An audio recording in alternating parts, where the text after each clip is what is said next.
মাছের ঝোল তো তোমরা সবাই খেয়েছো, কিন্তু আমার এই মাছের ভর্তা রেসিপিটা একবার ট্রাই করে দেখো। আশা করি সবার খুব ভালো লাগবে।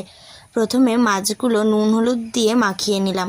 তারপর কড়াইতে তেল গরম করে একটা একটা করে মাছ দিয়ে এপিট ওপিট করে লাল লাল করে ভেজে নিলাম। তারপর মাছের কাঁটাগুলো একটা একটা করে আস্তে আস্তে সবগুলো কাঁটা ভালো করে ছাড়িয়ে নিলাম। ছাড়ানো হয়ে গেলে একটা বড় সাইজের পেঁয়াজ আর দুটো লঙ্কা কেটে নিলাম, আর কিছুটা পরিমাণ ধনেপাতাও কেটে নিয়েছি।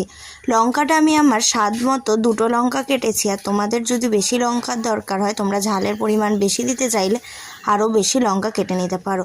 তারপর আমি স্বাদ মতো নুন দিয়ে পেঁয়াজ লঙ্কা ধনেপাতা আর মাছটা একসাথে দিয়ে মেখে নিলাম। তারপর এখানে পরিমাণ মতো গোলমরিচ দিয়ে আমি আবার ভালো করে সব একসাথে মিশিয়ে নিলাম। এরপর এটা আবার ভালো করে মেখে নিলেই আমাদের মাছের ভর্তা রেসিপি একদম তৈরি। এরপর দুপুরে এটা গরম ভাতের সাথে পরিবেশন করলে বাড়ির বাচ্চা থেকে বড় সবারই মুখে লেগে থাকবে স্বাদ। ভিডিওটা ভালো লাগলে লাইক কমেন্ট শেয়ার এবং সাবস্ক্রাইব করে দেবেন। Thanks for watching.